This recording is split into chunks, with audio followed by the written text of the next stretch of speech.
Whether എന്തെന്നെയാണ്? പെണ്ണാകുക എന്നുള്ളത് ആ പെണ്ണിന്റെ വിതർ. മനസ്സിലായില്ല. പെണ്ണിന്റെ വിതർ എന്തെന്നെയാണ്? പെണ്ണിന്റെ വിതർ പെണ്ണാകലാണ്. അതൊരു മിനിറ്റ് കൊണ്ടൊന്നും മാറൂല. വല്ല ഓപ്പറേഷൻ ആണെങ്കിലും അതിന് വേണ്ട നേരം. ഒരു 10 മിനിറ്റ് കൊണ്ടൊന്നും പെണ്ണാവുക എന്നുള്ളത് നീങ്ങി കിട്ടൂല. അപ്പൊ പെണ്ണിന്റെ വിതർ പെണ്ണാവല അതൊരു അന്ധവിശ്വാസമാണ്. വെള്ളിയാഴ്ച പള്ളിയിൽ നിന്ന് വിരിഞ്ഞ ആളുകൾ പോകാതെ ലോറിസ്കരിക്കാൻ പാടില്ല. ഇതില്ലേ ചില നാടുകളിലൊക്കെ ഉണ്ടല്ലോ. ഇല്ലേ? അത് അന്ധവിശ്വാസാണ്. എന്നാൽ രോഗികൾ ആയ ആളുകൾ അവരെ രോഗത്തിന് ശമന പ്രതീക്ഷയും ഉണ്ട്. അല്ലാതെ എന്തല്ല പറ്റേ കട്ടിൽ കിടന്ന് വെള്ളം കൊടുക്കണ വാപ്പയല്ല.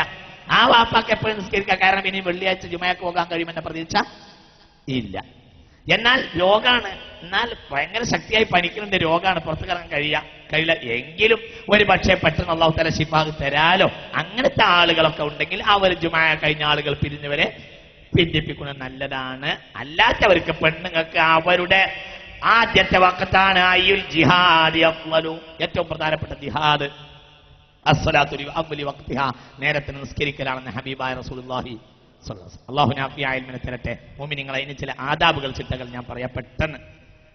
മൻ ഖറഅ അഖബ സലാമിഹി മിനൽ ജുമഅ കഴിഞ്ഞിട്ട് ഒരാൾ ചെല്ലിയാൽ ഖബല അൻ യുസ്നിയ റിജ്ലൈ, കാല് മടക്കി അവിടുന്ന് പോണതിന് മുമ്പ് ചെല്ലിയാൽ അൽ ഫാത്തിഹ വൽ ഇഖ്ലാസ് വൽ മുഅവ്വിദതൈനി സബ്അൻ സബ്ആ ചെല്ലിയാൽ. ആരാ പറഞ്ഞത്?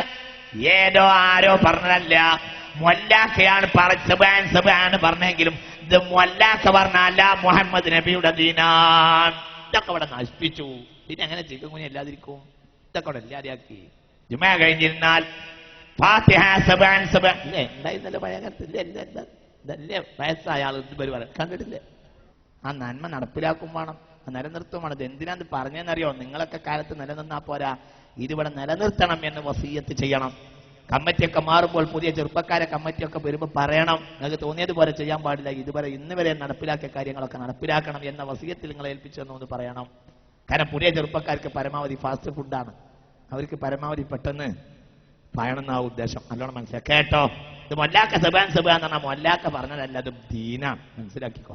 മൻ ഖറഅ അഖബ സലാമിഹി മിനൽ ജുമഅ ഖബല അൻ യുസ്നിഅ റിജ്ലൈ, കാല് മാറ്റി പോണതിന് മുമ്പ് അൽ ഫാത്തിഹ വൽ മുഅവ്വിദതൈനി സബ്അൻ സബ്ആ ഗുഫിറ ലഹു മാ തഖദ്ദമ മിൻ ദംബിഹി.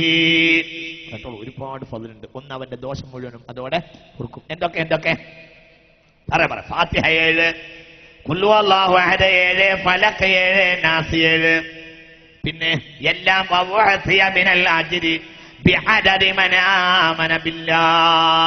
അള്ളാഹുവിൽ വിശ്വസിച്ച ആളുകളെ എണ്ണത്തിന് കൂലി കൊടുക്കുന്നതാണ്. പറഞ്ഞത് എവിടെയോ എഴുതിയത് വായിച്ചതല്ല. റഹ്മത്തുള്ള ലോക പ്രശസ്ത ഫിഖ്ഹ് ഗ്രന്ഥം ലോക പ്രശസ്ത മഹാസൂഫിയായ ഇമാം വദ്ദാലി റളിയല്ലാഹു അൻഹു യഹ്യയിൽ പറയുന്നുണ്ട്, ഫൈറാ ഫറഗ മിനൽ ജുമുഅ ഖറഅൽ ഫാത്തിഹ 7 മറാത്തിൻ ഖബ്ല അൻ യതകല്ലമ. വേറൊരു വാക്ക് മിണ്ടുന്നതിന് മുമ്പ് 7 വട്ടം ഫാത്തിഹ. വഖുൽ ഹുവല്ലാഹു അഹദ് 7 വൽ മുഅവ്വിദതൈനി ഫലഖ നാസ് 7 എന്ന്. അന്ന മൻ ഫഅലഹു, ആരെങ്കിലും അങ്ങനെ ചെയ്താൽ ഉസിമ മിനൽ ജുമുഅത്തി ഇലൽ ജുമുഅ, ഈ ജുമുഅ മുതൽ അടുത്ത ജുമുഅ വരെ അവന്റെ ഉത്തരവാദിത്തം അള്ളാഹു ഏറ്റെടുക്കുന്നതാണ്. അള്ളാഹു നമുക്ക് തൗഫീഖ് ചെയ്യട്ടെ. അതിന്റെ അർത്ഥം മരിക്കൂല എന്നല്ല, മരിച്ചാൽ ഈമാൻ കിട്ടും. മരിക്കാലോ, എന്നാ മരിക്കണതിന് പ്രശ്നം ഏതായാലും എന്തുണ്ടല്ലോ. കുല്ലുമൻ അലൈഹാ ഫാൻ വയബ്ഖാ വയബ്ഖാ വജ്ഹു റബ്ബിക ദുൽ ജലാലി വൽ ഇക്റാം. മരിക്കുന്ന ആരും ഉറപ്പല്ല. മരിക്കണേ എന്താ പ്രശ്നം? മരിക്കലല്ല. അല്ലാഹു ദീർഘായുസ്സൊക്കെ തരട്ടെ, അല്ലാഹു ആഫിയത്തും തരട്ടെ. മരിക്കലല്ല വിഷയം. ആരെങ്കിലും ഈ പ്രവർത്തനം നടത്തിയാൽ അവനെ സംരക്ഷിക്കപ്പെടുന്നതാണ്. മിനൽ ജുമുഅത്തി ഇലൽ ജുമുഅ, ഒരു ജുമുഅ മുതൽ അടുത്ത ജുമുഅ വരെ. വകാന ഹിർസൻ ലഹു മിനശ് ശൈത്താൻ, അത് പിശാചിൽ നിന്നുള്ള ഒരു കെട്ടായിരിക്കും. അവൻ ഒരു പിടുത്തം, ഒരു കാവൽ, പിശാചിനത്തുള്ള കാവൽ. ആ തടിയിലേക്ക് വല്ലാതെ പിശാചിന്റെ സ്വാധീനം ഉണ്ടാവില്ല. മനസ്സിലാവുന്നുണ്ടോ? അതൊക്കെ നടപ്പിൽ വരുത്തിയ മഹല്ലുകളിൽ ദീനുണ്ടായിരുന്നു, ഐക്യണ്ടായിരുന്നു, മൂത്തവരോട് ബഹുമാനം ഉണ്ടായിരുന്നു. ഒരു കാര്യം നടത്തിയാൽ പറഞ്ഞാൽ ഇരിക്കടാന്ന് പറഞ്ഞാൽ അവിടെ ഇരിക്കണ ഒരു സ്വഭാവം ഉണ്ടായിരുന്നു. ഇന്ന് മലപ്പുറം കത്തിയും കൊണ്ടാണ് ജനറൽ ബോഡിക്ക് വരുന്നത്. ആ അവസ്ഥയൊന്നും ഉണ്ടായിരുന്നില്ല പഴയ കാലത്ത്. പഠിച്ചവനെ പേടി, ഇരിക്കട അവിടെ എന്ന് പറഞ്ഞാൽ ഇരിക്കുന്ന അവസ്ഥ, ഒരു കാളിയരോടുള്ള ബഹുമാനം, ഇതൊക്കെ ഉണ്ടായിരുന്നു. ഇതിനെന്തേ ആദാവും ചിട്ടയും പള്ളിയിലുണ്ടായിരുന്നു. അതുകൊണ്ട് ചിന്തിക്കുക, ഇതെല്ലാവരും നടപ്പിലാക്കുക. ഇത് വളരെ പ്രധാനപ്പെട്ട. ഇനി എവിടെയെങ്കിലും അങ്ങനത്തെ ഒരു രീതി നടപ്പിലാക്കണില്ലെങ്കിൽ ആര് നടപ്പിലാക്കുക? വ്യക്തി എന്ന നിലയിൽ ഓരോരുത്തർക്കും നടപ്പിലാക്കാം. മനസ്സിലായില്ല? അവരെ പള്ളിയിൽ നടപ്പിലാക്കണില്ല. ഒരു പള്ളിയിൽ ഞാൻ ഒരിക്കൽ മകരം നിസ്കരിക്കാൻ കൂടി, ഒരു പള്ളിയിൽ. ആ നാടിനെ പറ്റിയ ഗീബത്താവുന്ന രീതി ഞാൻ പറയണില്ല, നാടിന്റെ പേര് പറയണില്ല, കേട്ടോളൂ, ഇതിനൊക്കെ ഒരു ഇബ്രത്തുണ്ട്. ഞാനൊരു പള്ളിയിൽ മകരം നിസ്കരിക്കാൻ കൂടി. നിസ്കാരം കഴിഞ്ഞ ഉടനെ ഇമാമൻ തിരിഞ്ഞിട്ട് ആണ് ദുആ ചെയ്തു. എനിക്ക് തന്നെ ഒരു ഇൻകാർ തോന്നി, എന്താ ഇയാൾ ഇങ്ങനെ ചെയ്തത്? ഒരു 10 വട്ടം ലാ ഇലാഹ ഇല്ലല്ലാഹു വഹ്ദഹു ലാ ശരീക ലഹു, എന്തൊരു വലിയ ഫضലുള്ള അമലാണത്. ഞാൻ ചെയ്തില്ല. ആളുകൾ തിരക്കിട്ട് പോകുകയും ചെയ്തു. പിന്നെ ഞാൻ അങ്ങാടിയിൽ ഒരു ജുമഅ കൂടി, ഒരു മഗ്‌രിബിന് കൂടി. അന്നും ഇയാൾ ഇങ്ങനെ തന്നെ ചെയ്തു. എല്ലാവരും തിരക്കിട്ട് പോയി. പിന്നെ ഞാനൊരുക്ക മഗ്‌രിബിന് അവിടെ കൂടിയപ്പോൾ എനിക്ക് ബേജാറായി, ഇത് കണ്ടുപിടിക്കണമല്ലോ എന്നായി. അങ്ങനെ ഞാൻ കണ്ടുപിടിച്ചു. സംഗതി എന്താണെന്നറിയോ? പള്ളി റോഡ് സൈഡിലാണ്, അതിന് നേരെ അപ്പുറത്ത് പഞ്ചായത്തിന്റെ ബസ് വെയിറ്റിംഗ് ഷെഡാണ്. അതിന്റെ ഇങ്ങേ ഭാഗത്ത് ബസ് വെയിറ്റിംഗ് ഷെഡും അങ്ങേ ഭാഗത്ത് പഞ്ചായത്തിന്റെ ടിവിയാണ്. വാർത്തന്റെ സമയത്താണ് മഗ്‌രിബ് നിസ്കാരം. മനസ്സിലായില്ല? ഇത് നാട്ടുകാരും മൗലവിയും തമ്മിലൊരു അഡ്ജസ്റ്റാ. ചിന്തിക്കുന്നുണ്ട്. മലപ്പുറം ജില്ലയിൽ ഒരു അങ്ങാടി, നിങ്ങളോട് വ്യക്തിപരമായി ചോദിച്ചാൽ ഞാൻ പറഞ്ഞു കൊടുക്കും അങ്ങാടി ഏതാണ്. ഞാനൊക്കെ ആളുകളെ വിളിച്ച് പറയുകയും ചെയ്തു. ചിന്തിക്കണം.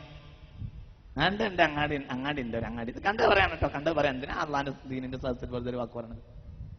ആളുകൾ പാഞ്ഞു പോയിട്ട് അവിടെ നിൽക്കുക, പ്രാദേശിക വാർത്ത കേൾക്കാനേ. നിങ്ങൾ ചിന്തിക്കുക. ഞാൻ എൻ്റെ ജീവിതത്തിൽ പ്രാദേശിക വാർത്ത കേട്ടോന്ന് തന്നെ സംശയമാണ്. എന്നെങ്കിലും വല്ല ഒത്തിരി വലിയ ഇന്ദിരാഗാന്ധി മരിച്ചെന്ന് അങ്ങനെ വല്ലതും ഉണ്ടെങ്കിലേ ഉണ്ടാവുള്ളൂ. എന്നിട്ടിപ്പോൾ എനിക്ക് വല്ല കമ്മി എന്താ കമ്മി? നിങ്ങളെക്കാൾ വലിയ കമ്മിയൊക്കെ ഉണ്ടോ? ആലോചിക്ക്, എന്ത് കമ്മിയാണ്? അല്ല, വാർത്ത കേൾക്കേണ്ടതല്ല, വാർത്തയൊക്കെ നമുക്ക് അറിയാൻ എനിക്ക് സൗകര്യങ്ങളും സമയം. എന്താണ് ആ നേരം? ആ നേരത്ത് പായ. ഞാനിങ്ങനെ ആലോചിച്ച് നോക്കി, ഇയാളെങ്ങാനും നല്ലൊരു സൂറത്ത് 2 റക്അത്തിൽ ഓതിയിരുന്നെങ്കിൽ അടുത്ത ആഴ്ച അയാൾക്ക് അവിടെ ജോലി ഉണ്ടാവില്ല. കാരണം എന്തുകൊണ്ടെന്നറിയാം? അപ്പോഴത്തിന് എന്ത് കഴിയും? പ്രാദേശിക വാർത്ത അറിയാം, വലിയ പ്രശ്നമാണല്ലോ. അതൊക്കെ അങ്ങനെയൊക്കെ കണക്കാക്കിയിട്ട് അതിനെ ഒപ്പിച്ച് നിൽക്കുന്ന കുറെ കമ്മിറ്റികൾ ഉണ്ടാവും. അത് കുറച്ചു കാലം കഴിഞ്ഞ് അവിടെ വരും ചെയ്യും. ഞാൻ മനസ്സിലാക്കുന്നിടത്തോളം ഈ ക്രിക്കറ്റ് പ്രേമികളും ഫുട്ബോൾ പ്രേമികളുമായ കുട്ടികൾ കമ്മിറ്റിയായി ഇന്നുള്ള ഈ ഉമറാക്കൾ മരിച്ചു പോയാൽ ഞാൻ മനസ്സിലാക്കുന്നിടത്തോളം ജുമഅന്റെ നേരം വരെ തെറ്റാനാണ് സാധ്യത. എന്തുകൊണ്ടെന്നറിയോ? ഞാൻ പറയട്ടെ, മൗലവിക്കൊന്നും മറുപടി തരാനും കഴിയില്ല. നാളെ ഇപ്പോൾ പ്രധാനപ്പെട്ട ഒരു പന്തുകളി ഉണ്ടെന്ന് വെക്കൂ. ഒരു മലപ്പുറം ജില്ലയിലും കോഴിക്കോടൊക്കെ പന്തുകളിന്റെ ഭ്രാന്താണല്ലോ. ഒരു മണി മുതൽ 3 മണി വരെ ഏതെങ്കിലും ജനീവയിൽ ഒരു മാച്ച് നടക്കേണ്ട, ഒരു കോപ്പ അമേരിക്ക അല്ലെങ്കിൽ കീപ്പ അമേരിക്ക എന്തോ നടക്കുന്നുണ്ട് നോക്കൂ. തലേ രാത്രി കമ്മിറ്റിക്കാരും ചെറുപ്പക്കാരും ഒന്നടങ്കം അങ്ങനെ വന്നിട്ട് കുരച്ചിട്ട് മൗലവിയത്ത് വരിക, മൗലവിയരെ ജുമാന്റെ നേരം എപ്പോഴാണ് എന്ന് ചോദിക്കാം. അങ്ങനെ ചോദിക്കണം. അങ്ങനെ ചോദിക്കാൻ നല്ല സുഖമാണ്. ഏതാ ജുമാന്റെ നേരം എന്ന് ചോദിക്കാം.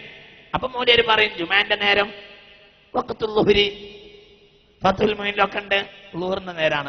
ദുഹറിന്റെ നേരാണല്ലേ? അപ്പൊ 3 മണിക്കൊന്നും നഷ്ടപ്പെടില്ലല്ലോ. നമുക്ക് നാളെ നേരത്തിന് ജുമാ നടത്തിയാല് ജുമാക്ക് ആളുണ്ടാവില്ല. നമുക്ക് 3 മണിക്ക് ജുമാ ഖുത്ബ തുടങ്ങിയാലും 4 മണിയാകുമ്പോഴത്തിന് അസറിന്റെ വാങ്ങ് കൊടുക്കുമ്പോഴത്തിന് പിരിഞ്ഞു പോകാം. പൗത്തായി പോകൂല്ല, കാര്യം നടക്കും ചെയ്യും. അങ്ങനത്തെ ഒരു കാലം ഇവിടെ വരും. അള്ളാഹു കാത്തു രക്ഷിക്കട്ടെ. വരൂല നിങ്ങൾ വിചാരിക്കേ വേണ്ട, വരും. അല്ലെങ്കിൽ എനിക്കറിയാം ഒരു പ്രധാനപ്പെട്ട ക്രിക്കറ്റ് ടെസ്റ്റ് ഉണ്ടായ സമയത്ത് പള്ളിയിൽ ആള് കുറഞ്ഞ സമയം ഉണ്ടായിട്ടുണ്ട്. അള്ളാന്റെ ദീനിനോടുള്ള ഒരു താല്പര്യം. എന്തിനാ അതൊക്കെ പറയുന്നത്?